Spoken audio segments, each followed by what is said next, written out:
എൻ്റെ ലീനമോളുടെ ജീവിതം നശിപ്പിച്ച നിന്നോട് എനിക്ക് തീർത്താൽ തീരാത്ത പകയാണ്, വെറുപ്പും. ഞാൻ നിന്നെ ഇതുവരെ എൻ്റെ ഭാര്യയായി അംഗീകരിച്ചിട്ടുമില്ല, ഇനിയൊട്ടും അംഗീകരിക്കുകയുമില്ല. അനുവിനെ പുച്ഛിച്ചുകൊണ്ട് ഡെവി അവളുടെ വാക്കുകൾ കൊണ്ട് നോവിച്ചുകൊണ്ടിരുന്നു. പിന്നെ അന്ന, അതെ, എനിക്ക് അവളെയും അവൾക്ക് എന്നെ ഇഷ്ടമാണ്. ഞങ്ങൾ ഒന്നിച്ച് പുറത്ത് പോയാനോ, ഭക്ഷണം കഴിച്ചെന്നോ, ഇനി ഒന്നിച്ച് താമസിച്ചു എന്നൊക്കെ ഇരിക്കും. അത് ഞങ്ങളുടെ ഇഷ്ടം. ഭാര്യയാണ് എന്ന് പറഞ്ഞ് അതിനെ എതിർക്കാനാണ് ഉദ്ദേശമെങ്കിൽ അതങ്ങ് മാറ്റി വച്ചേക്ക്. അവളെ നോക്കി ദേഷ്യത്തോടെ ഡെവി അത് പറഞ്ഞതും അനുവിൻ്റെ കണ്ണ് നിറഞ്ഞിരുന്നു. ഉള്ളിലൊരു എരിയുന്നത് പോലെ തോന്നി അവൾക്ക്. കണ്ണുകൾ നിറഞ്ഞൊഴുകി. എന്നാൽ വിട്ടുകൊടുക്കാൻ അവളും തയ്യാറായിരുന്നില്ല. ആ സമയം അവളിലും നിറഞ്ഞു നിന്നത് വാശിയായിരുന്നു. നിങ്ങൾക്ക് തോന്നിയതുപോലെ ജീവിക്കാമെങ്കിൽ എനിക്കും അതാകാം. അപ്പം നിങ്ങൾ പറഞ്ഞ ഇഷ്ടങ്ങൾ എനിക്കും സാധിച്ചൂടെ? നിങ്ങൾക്ക് അവളോടൊപ്പം കഴിയാമെങ്കിൽ എനിക്കും. അനു പറഞ്ഞു പൂർത്തിയാക്കും മുൻപ് ഡെവിയുടെ കൈ അനുവിൻ്റെ മുഖത്ത് പതിച്ചിരുന്നു. ചുവന്നു നിൽക്കുന്ന അവൻ്റെ കണ്ണുകൾ കാണി അവളിലും ഭയം നിറഞ്ഞു. ആ സമയം അനുവിനെ ചുട്ട് ചാമ്പലാക്കാനുള്ള പകയായിരുന്നു ആ കണ്ണ് നിറയെ. ഓഹോ, അപ്പോൾ അതാണല്ലേ ഉദ്ദേശം? കൊള്ളാം. ഉത്തമ ഭാര്യയായി എല്ലാവരുടെയും മുൻപിൽ അഭിനയിച്ചു തകർക്കുന്നു. എൻ്റെ മുൻപിനാണെങ്കിൽ പശ്ചാത്തപിക്കുന്ന പാപിയും. എന്നിട്ടും അവളുടെ മനസ്സിലിരിപ്പ് ആ പന്നമോൻ അർജുൻ്റെ കൂടെ പോവണമെന്ന്. നടക്കില്ലടി. നിന്നെ ഞാൻ എങ്ങോട്ടും വിടില്ല. നിന്റെ ജീവിതം എൻ്റെ കാലിൻ ചുവട്ടിലായിരിക്കും. സ്വസ്ഥമായി നിന്നെ ഞാൻ ജീവിക്കാൻ വിടില്ല. ഭാര്യയായി എന്നെ വഞ്ചിച്ച് നിങ്ങൾക്ക് അന്നയോടൊപ്പം ജീവിക്കാമെങ്കിൽ എന്തുകൊണ്ട് എനിക്ക് ആയിക്കൂടാ? നിന്നെ വഞ്ചിച്ചു എന്ന് പറയാൻ നിനക്കൊരിക്കലും ഞാൻ ആഗ്രഹം പ്രതീക്ഷയും തന്നിട്ടില്ല. നിന്റെ മുമ്പിൽ നല്ലവനായ ഭർത്താവായി അഭിനയിച്ചിട്ടുമില്ല. ഭർത്താവിൻ്റെ അധികാരം കാണിക്കാൻ നിന്റെ ശരീരത്തെ സ്പർശിച്ചിട്ടുമില്ല. പിന്നെ ഏതു വകയിലാടി നീ എന്നോട് അവകാശം പറയുന്നത്? അനുവിൻ്റെ കവളിൽ കുത്തിപ്പിടിച്ചുകൊണ്ട് ഡെവി അലറി. അവളെ നോക്കി ഒന്ന് പുച്ഛിച്ചുകൊണ്ട് ഡെവി ബെഡിലേക്ക് കിടന്നു. അനുവിനാകെ വല്ലാത്ത വേദന തോന്നി. തനിക്ക് മാത്രമാണ് ഡെവിയോട് പ്രണയം. അയാൾക്ക് തന്നോടുള്ളത് പക മാത്രമാണ്. പിന്നെ ഞാൻ എന്തിനാണ് അങ്ങനെ ഒരു ഇഷ്ടം ഉള്ളിൽ കൊണ്ട് നടക്കുന്നത്? അല്ലെങ്കിലും ഒരാളുടെ ഇഷ്ടം പിടിച്ചു വാങ്ങാൻ കഴിയില്ലല്ലോ. അന്നത്തെ രാത്രി അനു പൊട്ടിക്കരഞ്ഞിരുന്നു ഒരുപാട് നേരം. അപ്പോഴും അവളുടെ മനസ്സിൽ നിറഞ്ഞു നിന്നത് തന്നെ വെറുപ്പോടെ നോക്കുന്ന ഡെവിയുടെ മുഖമാണ്. പക്ഷേ മനസ്സിൽ ഉറച്ച തീരുമാനങ്ങൾ എടുത്തിരുന്നു. എന്നത്തെയും പോലെ അവൾ അന്നും സോഫയിൽ കിടന്ന് നിദ്രയെ പുൽകി. പതിവ് പോലെ കാലത്തെഴുന്നേറ്റ് ഡെവിക്ക് വേണ്ടതെല്ലാം എടുത്തു വെച്ചു. പതിവ് പോലെ അവന് വേണ്ട ഭക്ഷണം വിളമ്പി കൊടുക്കുമ്പോഴും അവളുടെ മുഖം ശാന്തമായിരുന്നു. എന്നാൽ അവൾ ചെയ്യുന്ന ഓരോ പ്രവൃത്തിയും യാന്ത്രികമായിരുന്നു. തൻ്റെ കണ്ണുകൾ അനാവശ്യമായി അവനിലേക്ക് പോകാതിരിക്കാൻ അവൾ ശ്രദ്ധിക്കുന്നുണ്ടായിരുന്നു. അവളുടെ പെരുമാറ്റത്തിൽ ചെറിയ പന്തികേട് തോന്നിയെങ്കിലും അവന് അത് കാര്യമാക്കിയില്ല. അവൻ ഓഫീസിലേക്ക് പോയ ഉടനെ അവൾ പതിവ് പോലെ അലീനയുടെ അടുത്തേക്ക് പോയി. ലീനയുടെ ഓരോ കാര്യങ്ങളും അവൾ ചെയ്തു കൊടുത്തു. അലീനയുടെ ഇഷ്ടങ്ങൾ മറ്റുള്ളവരിൽ നിന്ന് അറിഞ്ഞ് അതിനനുസരിച്ച് അനു ഓരോന്നും ചെയ്തു. പതിവ് പോലെ അമ്മയും വല്യമ്മച്ചയും തരം കിട്ടുമ്പോൾ എല്ലാം അനുവിനെ കുത്തി നോവിക്കുന്നുണ്ട്. എന്നാൽ അതൊന്നും അനു ആദ്യത്തേതുപോലെ അത്ര കാര്യമാക്കാറില്ല. പിന്നെയും ദിനങ്ങൾ കൊഴിഞ്ഞുപോയി. ഡെവി ഓഫീസിൽ പുതിയ പ്രോജക്റ്റിൻ്റെ തിരക്കിലാണ്. രാത്രി 12 മണിക്ക് വന്നാൽ വെളുപ്പിന് 6 മണിക്ക് ഓഫീസിലേക്ക് പോകും. അതിനാൽ തന്നെ അനുവിനോട് വഴക്ക് കൂടാനുള്ള സമയം അവനുണ്ടായിരുന്നില്ല. ഇനി അവന് വീട്ടിലുണ്ടെങ്കിൽ തന്നെ അവന് മുഖം കൊടുക്കാതിരിക്കാൻ അവൾ പരമാവധി ശ്രമിക്കും. വീട്ടിലെ മറ്റു പുരുഷന്മാരുടെയും അവസ്ഥ ഇതുതന്നെയാണ്. തൻ്റെ ഓഫീസിൽ നിന്ന് മിസ്സായ ചില ഇമ്പോർട്ടൻ്റ് ഫയലുകളുടെ പുറകെയാണ് ഡെവി. എത്രയും പെട്ടെന്ന് അത് കണ്ടെത്താൻ കഴിഞ്ഞില്ലെങ്കിൽ തങ്ങളുടെ നിലനിൽപ്പിന് അത് ഭീഷണിയാകും. എല്ലാം കൊണ്ടും ഡെവി ആകെ തിരക്കിലായിരുന്നു. അതുകൊണ്ട് തന്നെ അനുവിനെ നിരീക്ഷിക്കാൻ അവന് സമയമുണ്ടായിരുന്നില്ല. എന്നാൽ ആ സമയം കൊണ്ട് അനു തൻ്റെ ജോലി കൃത്യമായി ചെയ്തിരുന്നു. കൂടാതെ അവൾ രഹസ്യമായി അലീനയുടെ ആക്സിഡൻറ്റിനെ കുറിച്ചും അന്വേഷിച്ചിരുന്നു. മമ്മിയും വല്യമ്മച്ചിയും അവളോട് പഴയ പോലെ തന്നെ. പിന്നെ വല്യപ്പച്ചൻ ഒരു ചാരിറ്റി ട്രസ്റ്റിൻ്റെ ഭാഗമായി വയനാട് പോയിരിക്കുകയാണ്. ചില ദിവസങ്ങളിൽ അലീനയുടെ ഭക്ഷണത്തിന് ശേഷമുള്ള ടാബ്ലറ്റ് കൊടുത്ത് അവളെ ഉറക്കിയതിനു ശേഷം അനു പുറത്തേക്ക് പോകും. ലിസ 2 ദിവസം കഴിഞ്ഞാൽ തിരിച്ചു വരും. പതിവ് പോലെ തൻ്റെ ജോലിയെല്ലാം ഒതുക്കി അവൾ ഡെവിക്ക് വേണ്ടി കാത്തിരിക്കുകയാണ്. സാധാരണ അവൻ വരാൻ എങ്ങനെ നോക്കിയാലും ഒരു 12 മണിയാവും. അതുവരെ അനു അവനെ കാത്തിരിക്കും. എന്നാൽ ഉടനെ ഫ്രഷായി ഭക്ഷണം കഴിച്ച് അവൻ ലാപ്പ് വെച്ചിരിക്കും. അനു സോഫയിലും. പരമാവധി ഡെവിയിൽ നിന്ന് അകന്നു നിൽക്കുമ്പോഴും അവളുടെ മനസ്സിലപ്പോഴും അവൻ മാത്രമേ ഉണ്ടായിരുന്നുള്ളൂ. ഇപ്പം തങ്ങളുടെ ഇടയിലുള്ളത് ഒരു തെറ്റിദ്ധാരണയാണെന്നും തെളിവുകൾ തൻ്റെ കയ്യിലെത്തുന്ന നിമിഷം തൻ്റെ പ്രണയം ഡെവി അംഗീകരിക്കുമെന്നും അവൾ ഉറപ്പായിരുന്നു. കാരണം തൻ്റെ തെറ്റിനുള്ള ശിക്ഷ അവൾ അനുഭവിച്ചു കഴിഞ്ഞു. പക്ഷേ അതിൻ്റെ പേരിൽ അന്നയ്ക്ക് ഡെവിയെ വിട്ടുകൊടുക്കാൻ അവൾക്ക് സാധിക്കുമായിരുന്നില്ല. ഇത്രയും നാളത്തെ അന്വേഷണത്തിനൊടുവിൽ അന്നയുടെ മുഖംമൂടി അനുവിന് മുൻപിൽ അഴിഞ്ഞു വീണിരുന്നു. ഇനി ഒന്നുകൂടി അന്ന് രാത്രി മിസ്സായ ആ CCTV വിഷ്വൽ അതുകൂടി തൻ്റെ കയ്യിൽ കിട്ടിയാൽ എല്ലാത്തിനുമുള്ള പ്രതിവിധിയായി. എന്നാൽ അതുവരെ തന്നെ അപമാനിക്കാനും വേദനിപ്പിക്കാനും ഡെവിക്കൊരവസരം നൽകില്ല എന്നവൾ ഉറപ്പിച്ചിരുന്നു.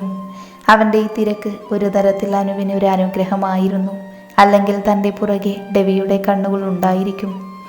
അന്നത്തെ ദിവസം പതിവ് പോലെ കടന്നുപോയി. നാളെ പതിവ് പോലെ ലീനയ്ക്ക് ഉച്ചയ്ക്കുള്ള മരുന്ന് കൊടുത്ത് ഷെരീഫിനെ കാണാൻ പോവണം. നാളെ CCTV വിഷ്വൽ തരാമെന്ന് അവൻ ഉറപ്പ് പറഞ്ഞിട്ടുണ്ട്. കുറച്ച് ദിവസം മുൻപാണ് അലീനയുടെ ആക്സിഡൻറ്റിനെ കുറിച്ച് അന്വേഷിക്കണമെന്ന് തോന്നിയത്. ഈ ചാൻ ഇവിടെ ഇല്ലാത്തത് കൊണ്ട് അത് എളുപ്പമായി. എൻ്റെ ഫ്രണ്ട് ഫിദയുടെ സഹോദരനാണ് ആരിഫ്. അയാളൊരു സർക്കിൾ ഇൻസ്പെക്ടറാണ്. ഫിദയോട് തൻ്റെ മനസ്സ് തുറന്നതും അവളാണ് പറഞ്ഞത് ആരിഫിനെ കൊണ്ട് ഒന്ന് അന്വേഷിക്കാമെന്ന്. പിന്നീട് ആരിഫ് തന്നെ അറിവുകൾ തന്നെ ഞെട്ടിച്ചിരുന്നു. ഒപ്പം അന്നയുടെ യഥാർത്ഥ രൂപവും അവളെ അത്ഭുതപ്പെടുത്തി. ഡെവിയെ ആത്മാർത്ഥമായി പ്രണയിക്കുന്ന പെൺകുട്ടി അവരുടെ ഇടയിലേക്കുള്ള തൻ്റെ കടന്നുവരവ് അവൾക്ക് തീരെ അംഗീകരിക്കാൻ കഴിയാത്തത് കൊണ്ടാണ് അന്നയ്ക്ക് തന്നോട് ഇത്രയും ദേഷ്യമെന്ന് കരുതി. എന്നാൽ അവളുടെ യഥാർത്ഥ ഉദ്ദേശം മനസ്സിലായ ഉടനെ അവളോട് വല്ലാത്ത വെറുപ്പ് തോന്നി. കൂടാതെ ഈ ചാന് പറ്റിക്കപ്പെടുകയാണ് എന്ന് മനസ്സിലാക്കുകയും ചെയ്തു. ആരിഫ് കൂടെ അന്നയ്ക്കെതിരെയുള്ള തെളിവുകൾ ശേഖരിച്ചു. ഇനി അന്ന് രാത്രി മിസ്സായ CCTV ഫൂട്ടേജ് കൂടെ കിട്ടിയാൽ ഇച്ചായൻ്റെ മുൻപിൽ തൻ്റെ നിരപരാധിത്വം തെളിയിക്കാൻ സാധിക്കും. എങ്കിലും പൂർണ്ണമായും താൻ നിരപരാധിയല്ല. നാളെ ആ വിഷ്വൽ കൂടെ കിട്ടണം. പതിവ് പോലെ എല്ലാവരും കിടന്നു. അനു ഡെവിക്കുള്ള ഭക്ഷണം എടുത്തു വെച്ച് സോഫയിൽ ഇരിക്കുകയാണ്. അപ്പോഴാണ് പെട്ടെന്ന് കോളിംഗ് ബെല്ലിൻ്റെ ശബ്ദം കേട്ടത്. സാധാരണ 12 മണിക്കാണ് ഡെവി വരാറ്. എന്നാൽ ഇന്ന് 10 മണിക്ക് ഡെവി എത്തി. പതിവ് പോലെ അനു ഡോറ് തുറന്നു. അവനെ മൈൻഡ് ചെയ്യാതെ നിന്നു. ഡെവി അവളെ ഒന്ന് നോക്കിക്കൊണ്ട് ഫ്രഷാകാനായി പോയി. വരുമ്പോഴേക്കും അനു അവനുള്ള ഫുഡ് ടേബിളിൽ എടുത്തു വെച്ച് കഴിഞ്ഞിരുന്നു. അവനെ കണ്ടതും അനു വേഗം കിച്ചണിലേക്ക് നടന്നു. താൻ കഴിച്ചോ? പെട്ടെന്നുള്ള ഡെവിയുടെ ചോദ്യത്തിന് അനു ഒന്ന് പകച്ചുപോയി. പെട്ടെന്ന് തന്നെ അവൾ അവനെ തിരിഞ്ഞു നോക്കി. ഇനി അവനെ വേറെ ആരോടെങ്കിലുമാണോ ചോദിച്ചത്? എന്നാൽ ഡെവി അപ്പോഴും അവളെ തന്നെ നോക്കിയിരിക്കുവാണ്. നീ കഴിച്ചിരുന്നോ എന്ന് ഒന്നുകൂടി അവൻ ശബ്ദം ഉയർത്തി ചോദിച്ചതും അനു ഞെട്ടിക്കൊണ്ട് ഇല്ല എന്ന് തലയനക്കി. ഇരിക്ക്, നമുക്കൊന്നിച്ച് കഴിക്കാം. അവളെ നോക്കാതെ ഭക്ഷണം കഴിച്ചുകൊണ്ട് അവൻ പറഞ്ഞു. അതുകൂടെ ആയതും അനുവിൻ്റെ ഉള്ള കിളികൾ കൂടും കുടുക്കയും എടുത്തു പോയി. ഭഗവതി, കൊല്ലാനാണോ വളർത്താനാണോ എന്നറിയില്ലല്ലോ, അനു മനസ്സിലോർത്തു. അനുരാധ. അതുകൂടെ കേട്ടതും അനു അവൻ്റെ അടുത്ത് വന്നിരുന്നു. അവൻ്റെ തറപ്പിച്ചുള്ള നോട്ടത്തിൽ തന്നെ അനു ഭക്ഷണം പ്ലേറ്റിലേക്കിട്ട് കഴിക്കാൻ തുടങ്ങി. അപ്പോഴും ഡേവിയുടെ ഈ മാറ്റത്തിൻ്റെ കാരണം അവൾക്ക് മനസ്സിലായില്ല. കഴിക്കുന്നതിനിടയിൽ ഇടം കണ്ടിട്ട് അവനെ നോക്കിയെങ്കിലും അവൻ അതൊന്നും ശ്രദ്ധിക്കാതെ ഭക്ഷണം കഴിക്കുവാണ്. ആദ്യമായാണ് ഡെവി തന്നെ അടുത്തിരുത്തി ഭക്ഷണം കഴിക്കുന്നത്. ഇനി ആക്സിഡൻറ്റിനെ കുറിച്ച് സത്യങ്ങൾ അറിഞ്ഞു കാണുമോ? ഏയ്, അതിന് സാധ്യതയില്ല. ഡെവി കഴിച്ചെഴുന്നേറ്റ ഉടനെ അനുവും പാത്രങ്ങളുമായി അടുക്കളയിലേക്ക് പോയി. പതിവ് പോലെ പാത്രങ്ങളെല്ലാം കഴുകി വെച്ച് അവൾ മുറിയിലേക്ക് പോയി. മുറിയിലെവിടെയും അവൾ ഡെവിയെ കണ്ടില്ല. പിന്നെയാണ് അവളുടെ ശ്രദ്ധ ബാൽക്കണിയിലേക്ക് പോയതും അവിടെ ആകാശത്തേക്ക് മിസൈൽ വിടുന്ന തിരക്കിലാണ് കക്ഷി. അനു ഒന്ന് ബാത്റൂമിൽ കയറി ഫ്രഷായി ഡ്രസ്സ് ചേഞ്ച് ചെയ്തു. പിന്നെ പതിവ് പോലെ സോഫയിലേക്ക് കിടന്നു. ഉറങ്ങുന്നതിന് മുൻപ് ബാൽക്കണിയിലെത്തി നോക്കിയതും ഡെവി ഒരു കുപ്പിയുമായി ഇരിപ്പുണ്ട്. അനു പിന്നെ അധികം മൈൻഡ് ചെയ്യാതെ കണ്ണടച്ച് കിടന്നു. രാത്രി ഒരു 12 മണിയോടടുത്താണ് ഡെവി മുറിയിലേക്ക് വന്നത്. കുറച്ച് മദ്യപിച്ചിട്ടുണ്ട്. കിടന്നുറങ്ങുന്ന അനുവിലേക്ക് അവൻ്റെ ശ്രദ്ധ പോയി. ഒരു പൂച്ചക്കുഞ്ഞിനെ പോലെ അവൾ കിടന്നുറങ്ങുകയാണ്. ബാൽക്കണിയിൽ നിന്ന് അകത്തേക്ക് വരുന്ന കാറ്റുകൊണ്ട് അനു സോഫയിലേക്ക് ഒന്നുകൂടെ ചേർന്ന് കിടന്നു. അവളെ ഒന്ന് നോക്കിക്കൊണ്ട് ഡെവി തൻ്റെ പുതപ്പെടുത്ത് അവൾക്ക് പുതച്ചു കൊടുത്തു. ആ പുതപ്പിൻ്റെ ചൂടിൽ അവൾ ഒന്നുകൂടെ അതിനോട് ചേർന്ന് കിടന്നു.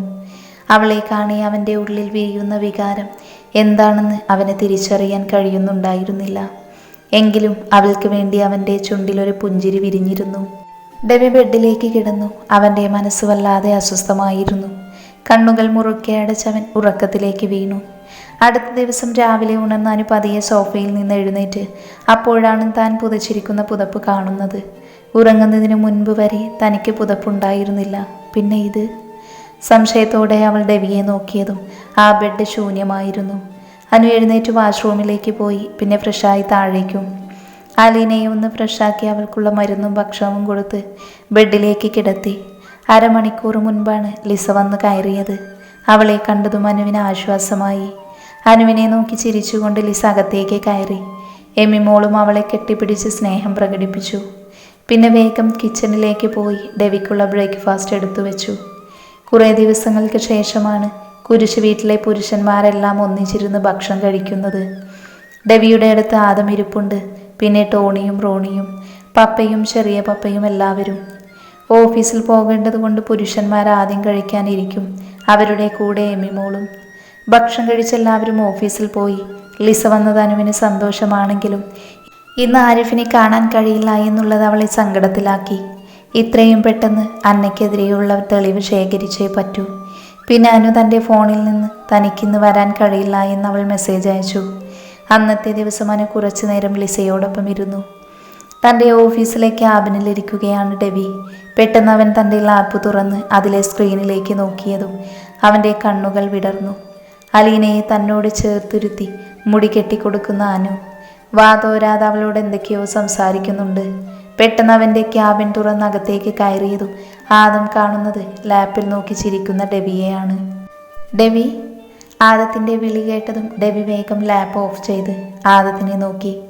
ആദം ഗൗരവത്തോടെ ഡെവിയുടെ അടുത്തേക്ക് പോയി. ഇച്ചായ, എനിക്ക് നിന്നോട് കുറച്ച് സംസാരിക്കാനുണ്ട്. പുറത്തു പോകാം? ഡെവിയെ നോക്കി ഗൗരവത്തിൽ സംസാരിച്ചുകൊണ്ട് ആദം പുറത്തേക്ക് ഇറങ്ങി. ഡെവി പുറകെയും. ആദം ഡെവിയെ കൂട്ടിക്കൊണ്ട് ബീച്ചിലേക്കാണ് പോയത്. ശാന്തമായി കടലിലൂടെ ചലിക്കുന്ന തിരമാലകളെ നോക്കിയിരിക്കുകയാണ് രണ്ടുപേരും. അവിടെ എത്തിയത് മുതൽ രണ്ടുപേരും നിശബ്ദതാണ്. ആദം കടലിലേക്ക് നോക്കിക്കൊണ്ടിരിക്കുന്ന ഡെവിയെ ഒന്ന് നോക്കി. എന്താ നിന്റെ ഉദ്ദേശം? ഡെവിയെ നോക്കിക്കൊണ്ട് ആദം ഗൗരവത്തോടെ ചോദിച്ചു. ഡെവി സംശയത്തോടെ ആദത്തിനെ നോക്കി. അനുരാധയുടെ കാര്യമാണ് ഞാൻ ഉദ്ദേശിച്ചത്. ഒന്നും സംസാരിക്കാനില്ലാതെ ആദം കടലിലേക്ക് നോക്കിയിരുന്നു. അവനെ നോക്കിക്കൊണ്ട് ആദം തുടർന്നു. മതിയട, അവൾക്കൊരബദ്ധം പറ്റിയതാണെന്ന് കരുതി ക്ഷമിച്ചേക്ക്. അപ്പോഴും ഡെവി ഒന്നും സംസാരിച്ചില്ല. ചെയ്തു പോയ തെറ്റിനൊരു ജോലിക്കാരിയെ പോലെയല്ലേ അവൾ ഇത്രയും ദിവസം കഴിഞ്ഞത്. ഒന്നിനും ഒരു എതിരും പറയാതെ ഒരടിമയെ പോലെ അവൾ അവിടെ കഷ്ടപ്പെടുന്നില്ലേ? പോരാത്തതിന് അവളുടെ കുടുംബത്തിൽ നിന്ന് പോലും അവളെ അകറ്റി ഒറ്റപ്പെടുത്തി. ഒരു മിന്നിൻ്റെ പേരിൽ അവളുടെ ജീവിതത്തിൽ ഒരുപാട് അവഗണനയും ഒറ്റപ്പെടലും അനുഭവിക്കുന്നില്ലേ? വല്യപ്പച്ചനും ലിസയും ചെറിയ മമ്മിയും അല്ലാതെ മറ്റാരും അവളെ ഒരു മനുഷ്യനായി പോലും മതിക്കുന്നില്ലല്ലോ. ഇനി നീ അവളെ എത്ര ഉപദ്രവിച്ചാലും അതുകൊണ്ട് ലീനമോള് പഴയപടി ആവില്ല. നീ അനുരാധയോട് ചെയ്യുന്നത് ലീനമോള് കാണുന്നുണ്ട്. ലീനമോള് ജീവിതത്തിലേക്ക് തിരിച്ചു വന്ന അവളുടെ മുൻപിൽ നീ തെറ്റുകാരനായി പോകും. അതുകൊണ്ട് വേണ്ടടാ. ഈ പകയുടെ പേരിൽ തകരുന്നത് നിങ്ങളുടെ ജീവിതമാണ്. പിന്നെ വേദനിക്കുന്ന കുറേ മനസ്സുകളും. ആദം അത് പറഞ്ഞതും ഡെവി അവനെ നോക്കി. ഡെവിയുടെ കണ്ണുകൾ ചെറുതായി നിറഞ്ഞിരുന്നു. എനിക്കറിയാം ഇച്ചായ, അവളെ പോലൊരു പെൺകുട്ടി പെട്ടെന്നൊരു ആക്സിഡൻറ്റ് നടന്നപ്പോൾ പേടിച്ചു രക്ഷപ്പെട്ടു പോയതായിരിക്കാം. അതുകൊണ്ടായിരിക്കും അവൾ ലീനമോളെക്കുറിച്ച് ഒന്ന് അന്വേഷിക്കുക പോലും ചെയ്യാതിരുന്നത്. അതിനേക്കാൾ ഇന്നൊരു പ്രായശ്ചിത്തം എന്നതിലുപരി ഒരമ്മയെ പോലെയാണ് അവൾ ലീനമോളെ നോക്കുന്നതും അവൾക്ക് വേണ്ടി ഓരോന്ന് ചെയ്യുന്നതും. അതിൻ്റെ റിസൾട്ട് അവളിൽ കാണാനുമുണ്ട്. എന്നാൽ അവളൊന്ന് ഹോസ്പിറ്റലിൽ എത്തിച്ചിരുന്നുവെങ്കിൽ ഏതോ പന്നമോൻ എൻ്റെ കുഞ്ഞിനെ കടിച്ചു കീറില്ലായിരുന്നു. അവളെ പിച്ച് ചീന്തില്ലായിരുന്നു. ശരീരം മുഴുവൻ പല്ലും നഖവും കൊണ്ട പാടുമായി രക്തം വാർന്നു കിടന്ന എൻ്റെ കുഞ്ഞിനെയാണ് ചിലപ്പോൾ എനിക്ക് ഓർമ്മ വരുന്നത്. അതിനവളും ഒരു ചെറിയ കാരണമാണ് എന്ന് ഓർക്കുമ്പോൾ അവളെ വേദനിപ്പിക്കുന്നത്. എന്നാൽ ഇനിയില്ല ഇച്ചായ, അവൾക്കുള്ള ശിക്ഷ അവൾ അനുഭവിച്ചു കഴിഞ്ഞു. ഇനി ഞാൻ അവളെ നോവിക്കില്ല. തന്നെ നോക്കി നിറഞ്ഞ കണ്ണുകളോടെ പറയുന്ന ഡേവിഡിനെ കാണി ആദത്തിൻ്റെ കണ്ണുകളും നിറഞ്ഞു. അനുവിനെ ഇനി അവൻ ഉപദ്രവിക്കില്ല എന്ന് പറഞ്ഞത് ആദത്തിനൊരാശ്വാസമായി. എന്നാൽ അന്നത്തെ രാത്രി ഒരു ഭ്രാന്തനെ പോലെ ഹോസ്പിറ്റൽ നിലവിളിച്ചുകൊണ്ട് സാധനങ്ങൾ വലിച്ചെറിഞ്ഞ ഡെവിയുടെ മുഖം അവൻ്റെ മനസ്സിലേക്ക് വന്നു. അന്ന് തങ്ങൾ കടന്നുപോയ സാഹചര്യം ഓർക്കെ ആദം കണ്ണുകൾ അടച്ചു.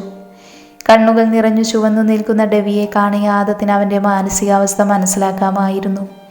തന്നേക്കാൾ അവളെ സ്നേഹിച്ചതും ലാളിച്ചതും ഡെവിയാണ്. ഏട്ടനല്ല അച്ഛൻ തന്നെയാണെന്ന് ലീനമോൾ ഇടയ്ക്ക് പറയാറുണ്ടായിരുന്നു. ശരിയാണ്, ഒരച്ഛൻ്റെ വാത്സല്യവും ശിക്ഷണവും ശകാരവും ഡെവി അവൾക്ക് കൊടുത്തിട്ടുണ്ട്.